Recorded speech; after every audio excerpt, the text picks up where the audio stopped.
ये students session continue करते हैं। तो सेशन फर्स्ट में आज हमें डिस्कस करना है मोशन के बारे में। और जैसे मैंने स्टार्टिंग में आपको बताया, आज के आपका टॉपिक क्या रहेगा? Motion and rest, uniform non uniform motion, graphical representation of motion, equation of motion and uniform circular motion. एक चीज ध्यान रखिए बेटा, मोशन में आपके टोटल 5 क्लासेस रहेंगी। 5 क्लासेस के अलावा आपको क्या करना है, एक क्लास में आप एनसीईआरटी के जितने भी क्वेश्चंस हैं उनका सॉल्यूशन मैंने ऐप पे अपलोड कर दिया है। एनसीईआरटी के क्वेश्चंस का सॉल्यूशन देखेंगे। उसके अलावा आपकी 2 क्लासेस रहेंगी। इन 2 क्लासेस में मैं आपको न्यूमेरिकल अलग से करवाने वाला हूं। इन न्यूमेरिकल से आप एनटीएससी एग्जाम के लिए खुद को प्रिपेयर कर सकते हो। एनटीएससी एग्जामिनेशन और बाकी जो ओलंपियाड एग्जामिनेशन है उन सब के लिए आप खुद को तैयार कर सकते हो। तो आज का अपना सेशन रहेगा motion and rest.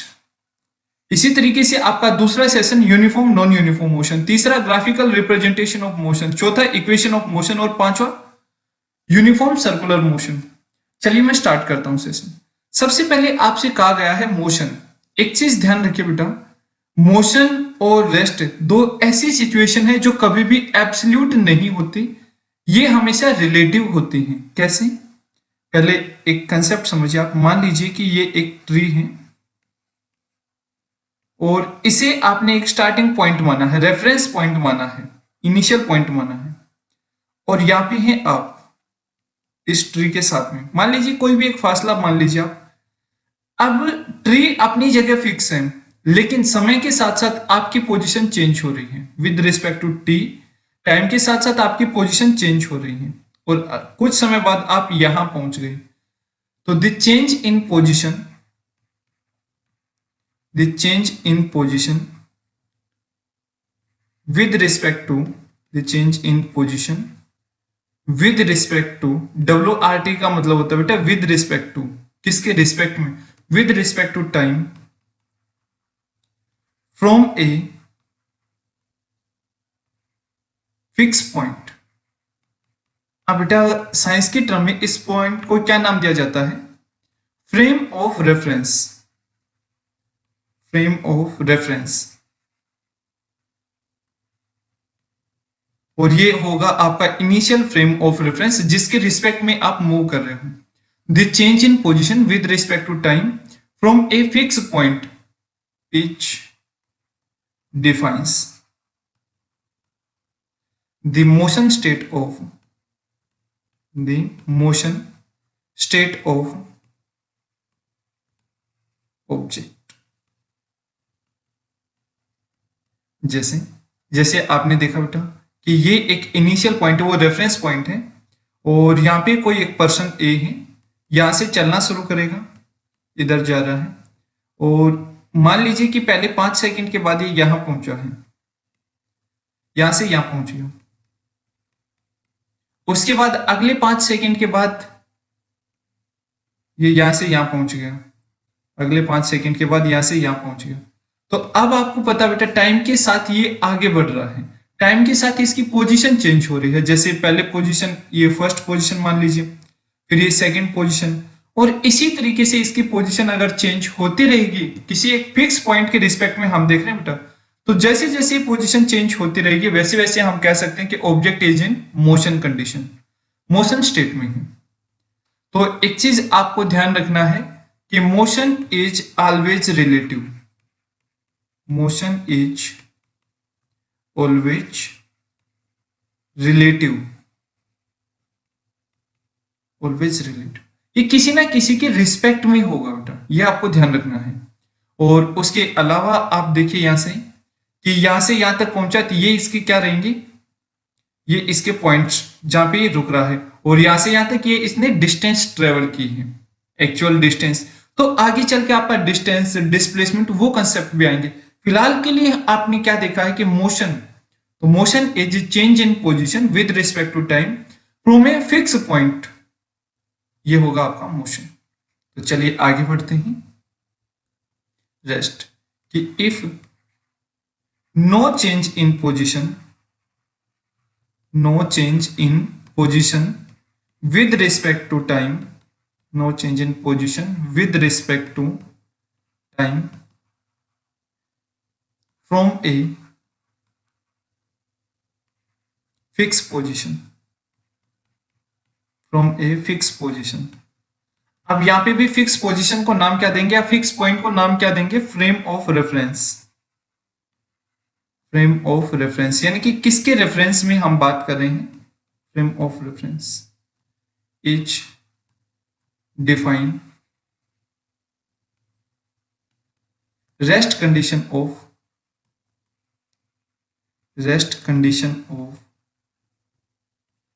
Object of an object. कैसे बेटा, इसे समझो। जैसे मान लो कि आपने वो रेफरेंस पॉइंट ये माना है, आप यहां पे थे, फिर आपने चलना शुरू किया, आप यहां पहुंचे कुछ समय बाद, फिर उसके कुछ समय बाद आप यहां पहुंचे, लेकिन यहां आके आप रुक गए, अब आगे आप नहीं बढ़ रहे, तो टाइम तो बढ़ता जा रहा है। जैसे मान लीजिए कि यहां से यहां तक 5 सेकंड ये टाइम था, फिर यहां से आगे जब चले थे तो 5 सेकंड ये टाइम था, लेकिन 10 सेकंड के बाद आपने देखा तो यहां पे पहुंचे, फिर 20 सेकंड के बाद देखा तो भी यहीं पे थे, 1 घंटे बाद देखा तो भी यहीं पे।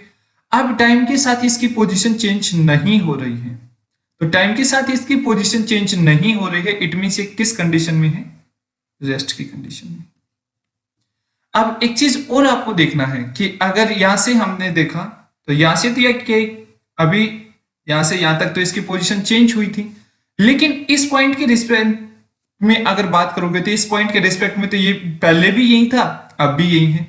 तो जब भी आप रेस्ट और मोशन की बात करते हो हमेशा रिलेटिव होता है कि किसके रिस्पेक्ट में मोशन में है, किसके रिस्पेक्ट में रेस्ट में है। तो यहां से आप क्या लिखोगे, rest condition of an object is always relative. Rest condition हमेशा रिलेटिव रही। अब बच्चों इसमें एक चीज आप ध्यान रखिए कि सर अभी जो आपने समझाया हमें कि रिलेटिव का मतलब क्या होगा। रिलेटिव का मतलब होता है किसी और के रिस्पेक्ट में, रिलेटिव का मतलब होता है विद रिस्पेक्ट टू अदर, या with respect to any other point reference, या कोई भी आप मान सकते हो, किसी दूसरे को साथ में हम लेके चले। देखो जैसे जैसे मान लीजिए कि ये एक कार है, मान लीजिए ये एक कार है, ठीक है, और ये एक, मान लीजिए बेटा यहाँ पे ये एक कोई भी एक फिक्स पोल मान लीजिए, ये पोल आपने मान लिया। अब आप बैठे हैं कार के अंदर, यहाँ पे आप बैठे हुए हो, ये यहाँ बैठे, अब कार जा रही है यहां से यहां तक। अब आपने देखा कि इस पॉइंट के रिस्पेक्ट में, इस पोल के रिस्पेक्ट में तो आपकी पोजीशन चेंज हो रही है, लेकिन इस कार के रिस्पेक्ट में आपकी पोजीशन चेंज नहीं हो रही। तो यहां पे आप देखोगे, आपके बारे में अगर बताएं विद रिस्पेक्ट टू पोल, आप किस कंडीशन में हैं, मोशन में हैं, और सेम सिनेरियो में विद रिस्पेक्ट टू कार आप किस में हैं, रेस्ट में हैं। तो यहां से हमें एक चीज क्लियर होगी बेटा कि ऑब्जेक्ट को देख के हम कभी भी नहीं कह सकते कि ये रेस्ट में है या मोशन में है। हमेशा पहले आपको एक कंडीशन दी होगी कि इसके रिस्पेक्ट में आपको बताना है कि ये रेस्ट में है या मोशन में है। तो rest and motion are always relative. यहां आपको ये पॉइंट क्लियर हो गया होगा। आगे बढ़ते हैं। एक टर्म आया है बेटा आपके पास, distance. The actual path, the actual path traveled by an object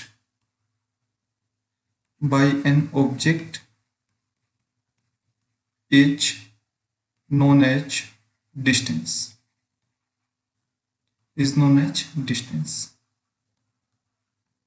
ठीक है। अब इसमें कुछ पॉइंट्स आपको जान लीजिए बेटा। अगर आपको सी के रिस्पेक्ट में बात करनी है तो यहाँ पे सी के अगर मैं बात करूं तो यहाँ पे एक यूनिट आता है आपका नोटिकल माइल। वहां दूरी नोटिकल मील में मेजर की जाती है, और आपको पता है बेटा एक नोटिकल माइल बराबर होता है 1.853 किलोमीटर। तो देखो अलग अलग जगह के लिए ये पैमाने अलग अलग हो सकते हैं। जैसे मैं बात करूं, ब्रिटिश क्या यूज करते हैं, ब्रिटेन में क्या यूज करते हैं, फुट का यूज करते हैं। और स्टैंडर्ड क्या है आपके पास, स्टैंडर्ड जैसे आपका एसआई सिस्टम की मैं बात करता हूं, तो एसआई सिस्टम में आप यूज करते हो, इंटरनेशनल सिस्टम ऑफ यूनिट में आप यूज करते हो मीटर। ठीक है, उससे पहले आपका होता था सीजीएस सिस्टम। तो सीजीएस सिस्टम में आप देखोगे कि आप क्या यूज करोगे, सेंटीमीटर, सेंटीमीटर। ठीक है, वो एज पर रिक्वायरमेंट बेटा आप डिफरेंट डिफरेंट यूज कर सकते हो। अब यहाँ पे आपको क्या देखना है कि distance is the actual part travel by an object. और यहां से कुछ पॉइंट्स और मैं आपको बता रहा हूं कि जैसे इसका यूनिट, तो यूनिट यहां से आपने देखा, एसआई यूनिट क्या हो गया आपका मीटर, सीजीएस यूनिट क्या हो गया ये, और ब्रिटेन में यूज किया जाता है बेटा FPS system, foot pound second system, foot pound second system. तो ये फुट पाउंड सेकेंड में क्या हो जाएगा आपका, फुट हो जाएगा। यहाँ पे जो टर्म यूज की गई है जैसे सीजीएस, मतलब एक ऐसा सिस्टम जहां टाइम को किस में मेजर करना है आपको, सेकंड में, जहां वजन को किस में मेजर करना है आपको बेटा, ग्राम में, और लंबाई को किस में, लेंथ को किस में, सेंटीमीटर में, सेंटीमीटर। तो इन शॉर्ट ये क्या हो जाएगा, सीजीएस। इसी तरीके से आपने यूज किया है एफपीएस। एफ का मतलब क्या होगा आपके पास, फुट, पी का मतलब क्या होगा आपके पास, पाउंड, और एस का मतलब क्या होगा आपके पास, सेकेंड। इसी तरीके से एक होता है अपने पास एमकेएस, एमकेएस, यहां बेटा टाइम को मेजर किया जाता है सेकेंड, और मास को मेजर किया जाता है, वजन को मेजर किया जाता है किसमें, किलोग्राम, किलोग्राम, और लेंथ को मेजर किया जाता है मीटर में। ठीक है, तो अभी आपने देखा कि अलग अलग में क्या लेके चलेंगे हम, लेंथ या डिस्टेंस। तो एसआई में हम क्या लेके चलेंगे, मीटर, सीजीएस में क्या लेके चलेंगे आपका, सेंटीमीटर, और एफपीएस में ब्रिटिश के अकॉर्डिंग हम लेके चलेंगे फुट। और उसके अलावा अगर समुद्री डिस्टेंस, डिस्टेंस इन सी आपको मेजर करना है तो वो हम मेजर करते हैं नॉटिकल माइल में। और एक नॉटिकल माइल कितने किलोमीटर के बराबर होता है, 1.853। तो यूनिट तो अभी आपने देख लिया है। उसके बाद आपसे दूसरा पूछा जाता है कि is distance a scalar quantity. Scalar वो होता है जिसमें सिर्फ मैग्नीट्यूड हो, सिर्फ वैल्यू दी गई हो। जैसे यहां पे मैं कहूं कि डिस्टेंस 5 किलोमीटर, तो ये तो रहती है इसकी मैग्नीट्यूड, वैल्यू, मैग्नीट्यूड इसे बोलते हैं बेटा, वैल्यू को मैग्नीट्यूड बोलते हैं। और साथ में क्या हो गई इसकी यूनिट। ठीक है, तो ये स्केलर है, या डायरेक्शन से कोई लेना देना नहीं है। अगर आप 5 किलोमीटर लेफ्ट में जाएंगे तो भी डिस्टेंस 5 किलोमीटर, 5 किलोमीटर राइट में जाएंगे तो भी डिस्टेंस 5 किलोमीटर, और 5 किलोमीटर आप ऐसे राउंड राउंड घूम के जाएंगे ऐसे करके तो भी डिस्टेंस 5 किलोमीटर रहेगी, यानी कि डायरेक्शन का कोई रोल नहीं है।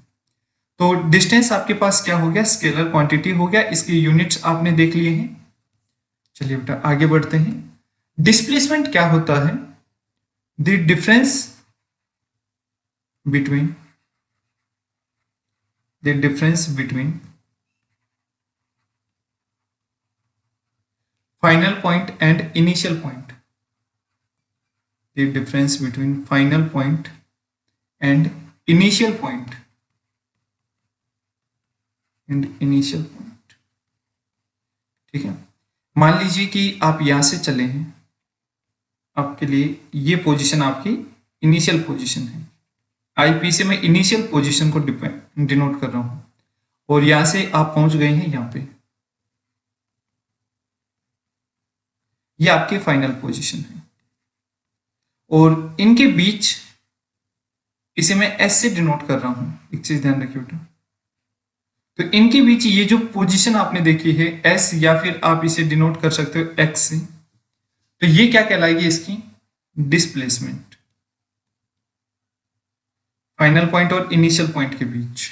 ठीक है, और इनिशियल को अगर आप, सॉरी डिस्प्लेसमेंट को अगर आप ग्राफ से रिप्रेजेंट करना चाहो तो देखिए कैसे रिप्रेजेंट करोगे। मान लीजिए ये कोऑर्डिनेट है आपके पास, इधर रहता है एक्स एक्सिस और इधर रहता है आपके पास वाई एक्सिस।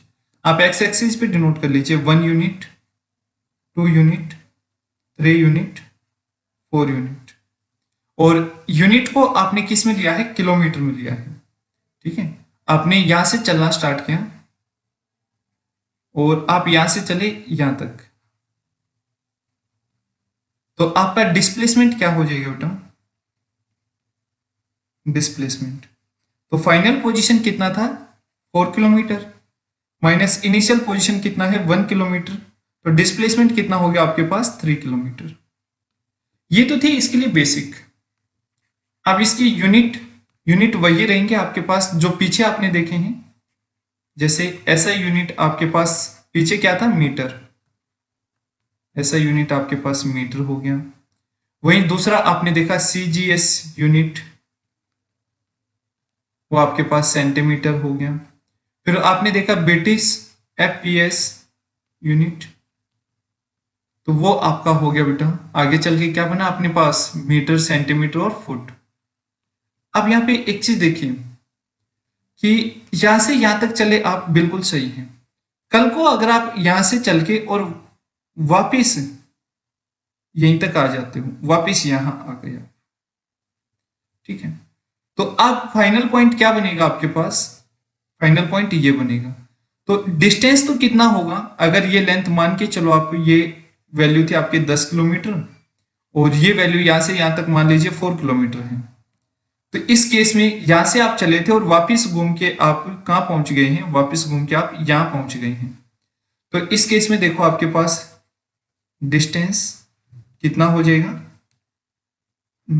10 किलोमीटर ये था और वापस आए थे आप कितना? 4 किलोमीटर, तो डिस्टेंस तो आपके पास हो गया 14 किलोमीटर। लेकिन अब डिस्प्लेसमेंट क्या होगा आपके पास? Final position minus initial position.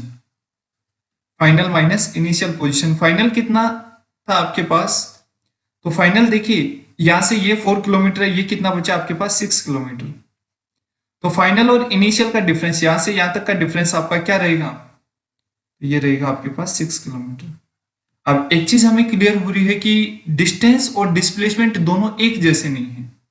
और एक और चीज आप देखो, अगर आप 4 किलोमीटर मान लीजिए कि इधर जाते हैं, इधर अगर 4 किलोमीटर जाते तो आपके पास डिस्प्लेसमेंट क्या हो जाता है इस केस में? 10 प्लस 4 14 किलोमीटर।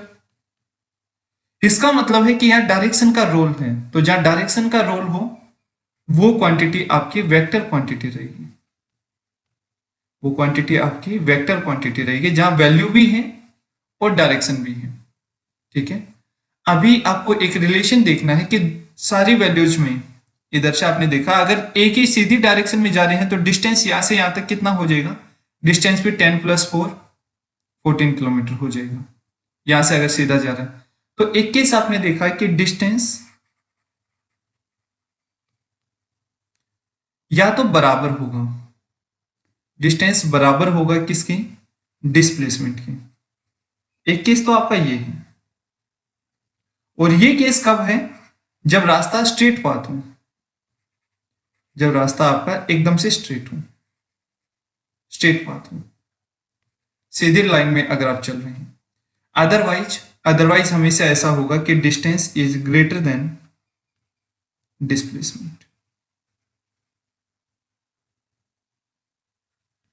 ये आपको याद रखना है, ठीक है। तो फाइनल रिलेशन क्या बनेगा डिस्टेंस और डिस्प्लेसमेंट के बीच? फाइनल रिलेशन में यहां लिख देता हूं कि distance is always greater than equal to displacement. Displacement, ठीक है, ये चीज यहां तक आपको देखना है। तो यहाँ पे आपने देखा है डिस्प्लेसमेंट हो गया, डिस्टेंस हो गया, कब ये दोनों बराबर हैं, कब ये दोनों अलग अलग हैं। और एक क्वेश्चन आपसे पूछा जाता है कई बार कि क्या कभी ऐसा हो सकता है कि डिस्टेंस भी कवर की गई हो और वैल्यू भी जीरो आ जाए? डिस्टेंस भी कवर की गई हो और वैल्यू भी जीरो आ जाए, क्या ऐसा कभी संभव है? हाँ, बिल्कुल संभव है। मान लीजिए कि आप यहां से चले हैं, आप पहुंचे यहाँ पे, पोजीशन ए से चले, आप पहुंचे पोजीशन बी पे, और वापस फिर आप किधर आ गए? वापस आप आ गए पोजीशन ए पे। ये आपका पहले इनिशियल पॉइंट था और बाद में यही क्या बन गया आपका फाइनल पॉइंट। ए से चले वहीं पे वापस आ गया। अब दोनों का डिफरेंस क्या रहेगा, डिफरेंस रहेगा 0। ठीक है, तो if initial point and final point are same then distance will be non-zero but displacement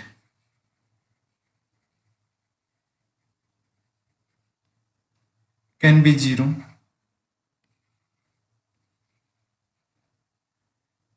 if object is in motion। ये कंडीशन जरूरी, क्योंकि बेटा अगर ऑब्जेक्ट चला ही नहीं तो ना तो वहां डिस्टेंस होगा ना डिस्प्लेसमेंट। लेकिन अगर ऑब्जेक्ट चला है उसके बावजूद भी डिस्प्लेसमेंट 0 हो सकता है। जैसे सर्कुलर मोशन का मैं एग्जांपल लेके चलता हूं। यहां से आप चले हो, रेडियस मान लीजिए कि रेडियस है यहाँ पे r। यहां से आपने एक राउंड कंप्लीट कर लिया तो आपके पास क्या हो गया, डिस्टेंस तो आपके पास हो गया इसके सरकमफ्रेंस के बराबर 2 पाई r के बराबर। लेकिन डिस्प्लेसमेंट अगर वापस उसी पोजीशन पे आ गए आप तो डिस्प्लेसमेंट वो आपका रहेगा 0। तो ये चीजें आपको ध्यान रखना है कि कब डिस्टेंस तो हमेशा पॉजिटिव रहेगी वैल्यू, लेकिन डिस्प्लेसमेंट 0 हो सकता है। ये केस आपको याद रखना है जब इनिशियल फाइनल पोजीशन आपकी सेम हो। तो ऐसा भी पॉसिबिलिटी है कि आप चलें और उसके बावजूद भी डिस्प्लेसमेंट 0 हो। और डिस्टेंस और डिस्प्लेसमेंट का रिलेशन बेटा कई बार आपको इस तरीके से लिख के दे देगा, distance is greater than equal to displacement. इससे घबराइए मत बेटा, डिस्प्लेसमेंट की जो मैग्नीट्यूड है, जो वैल्यू है, वो डिस्प्लेसमेंट की वैल्यू डिस्टेंस की वैल्यू से हमेशा कम रहेगी या बराबर हो सकती है। बराबर का केस मैंने आपको समझा दिया कि जब स्ट्रेट पाथ होगा तो बराबर, अदरवाइज डिस्टेंस की वैल्यू हमेशा ज्यादा रहेगी। अब यहां से एग्जाम पॉइंट ऑफ व्यू से एक अच्छा क्वेश्चन आया है कि device used in vehicle to measure distance travel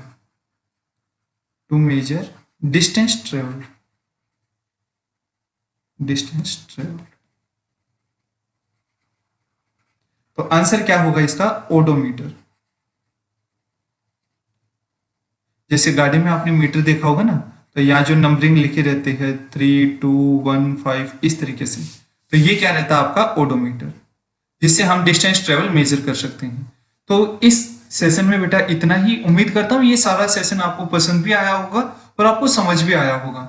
एक बार क्विकली मैं आपको रिवाइज करवा दूं कि देखो मोशन क्या होगा कि जब ऑब्जेक्ट मूव कर रहा है टाइम के साथ, और रेस्ट क्या होगा कि टाइम के साथ उसकी पोजीशन में कोई चेंज नहीं आ रहा। तीसरा आपने देखा डिस्टेंस क्या होगा कि तय किया गया रास्ता, और डिस्प्लेसमेंट क्या होगा आपके पास, डिस्प्लेसमेंट होगा बेटा कि इनिशियल और फाइनल पोजीशन के बीच का डिफरेंस कितना है। उसके बाद आपने देखा कि एक डिवाइस यूज कर रहे हैं हम जिसका नाम है ओडोमीटर, किसके लिए, डिस्टेंस ट्रेवल मेजर करने के लिए। सपोज करके देखो बेटा, जैसे अगर गाड़ी में या आपके बाइक में ओडोमीटर डिस्प्लेसमेंट मेजर करता तो क्या होता, आप गाड़ी लेके बाजार में गए, घूम के वापस आ गए, तो वापस आते तो पता ही नहीं चलता घर वालों को कि कोई यहां से गया भी था या गाड़ी ने कुछ रास्ता तय भी किया है। क्यों, क्योंकि वो क्या मेजर करता है, डिस्प्लेसमेंट। लेकिन ऐसा तो नहीं है, हम घर से जाते हैं वापस जब आते हैं तो रीडिंग हमें चेंज मिलते हैं। इसका मतलब वो डिस्प्लेसमेंट मेजर नहीं कर रहा, वो क्या मेजर कर रहा है, distance. And distance and displacement are two different quantities, दो अलग अलग क्वांटिटीज हैं।